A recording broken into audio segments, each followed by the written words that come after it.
Psalm 82:1 references an assembly of El, and Psalm 82:1 references God judging in the midst of human Elohim judges. First of all, proponents of the divine council theory know that they need to convince you that the Elohim judges who are referenced at the end of Psalm 82:1 are not humans. Secondly, those proponents know that they need to try to convince you that Psalm 82:1 references a divine council that is located up in heaven. And those proponents have resorted to a crafty technique for trying to do so. They know that a heavenly abode is basically alluded to at the start of Psalm 89:5.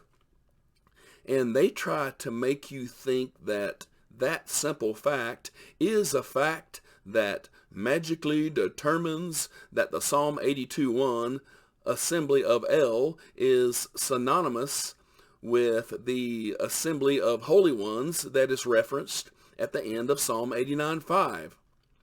Because a heavenly abode is referenced at the start of Psalm 89:5, and because an assembly of holy ones is referenced at the end of Psalm 89:5, proponents of the divine council theory want you to think, the assembly of holy ones that is referenced at the end of Psalm 89:5 must be located in heaven, based on the simple fact that the start of Psalm 89:5 alludes to a heavenly abode. And because Psalm 89:5 in some English Bibles contains the phrase assembly of the holy ones, combined with the fact that Psalm 82:1 in various English Bibles contains translations like assembly of gods, must mean that Psalm 82:1 and Psalm 89:5 reference the same assembly. And all of that must be combined with the aforementioned assumption that the assembly of holy ones that is referenced at the end of Psalm 89:5 must be located up in heaven. And that must mean that translations like assembly of gods in Psalm 82:1 in some English Bibles is an assembly that is necessarily located up in heaven. And that is what proponents of the divine council theory want your mind to go through when they try to convince you that the Psalm 82:1 assembly of El is located in heaven and is composed of multiple heavenly beings, non-human gods. In case that explanation is too wordy, let me simplify it. The first part of Psalm 89:5 does basically allude to a heavenly abode, and then the latter part of Psalm 89:5 references an assembly of holy ones. Psalm 89:5 does not explicitly declare where that assembly of holy ones is. However, proponents of the divine council theory want you to assume that that assembly is located up in heaven. And of course, those proponents want you to read Psalm 89:5 in an English Bible that contains the translation assembly of holy ones. At that point, your mind might be over-focused on the English word assembly, and you might think that that assembly is necessarily in heaven. At that point, a proponent of divine council theory would want you to read Psalm 82:1 in an English Bible that contains the phrase assembly of the gods. At that point, you might be convinced that Psalm 82:1 and Psalm 89:5 reference the same assembly, and you might be convinced that that supposedly same assembly is necessarily located up in heaven. That is exactly what a proponent of divine council theory wants you to think.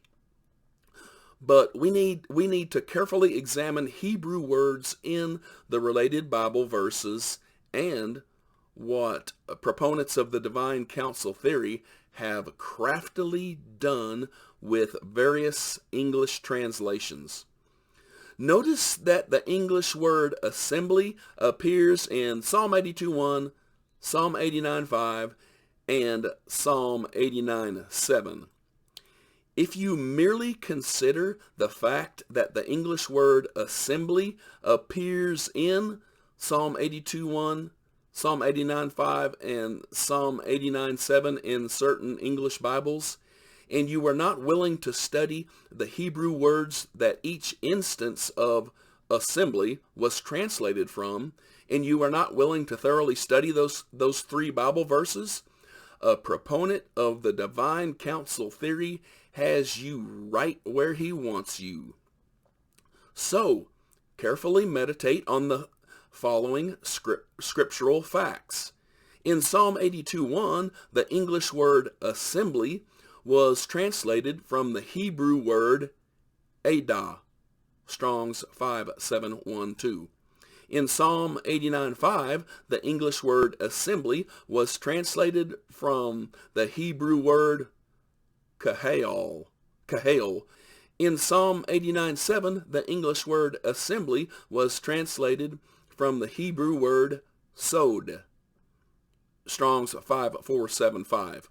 A proponent of divine counsel theory wants you to look at those three verses and be his good little Christian and think about assembly, assembly, and assembly. But you need to be a Holy Spirit-led Christian and carefully meditate on adah, kahal, and sod. The simple fact that the English word assembly appears in Psalm 82:1, Psalm 89:5, and Psalm 89:7 does not magically determine that the Psalm 82:1 assembly of El is synonymous with the Psalm 89:5 assembly of the holy ones and the Psalm 89:7 assembly of the saints. Psalm 82:1 references an assembly of El, an adah of El, no Hebrew definite articles. Psalm 89:5 references a congregation or assembly of saints or holy ones, a kahal of kadoshim, no Hebrew definite articles.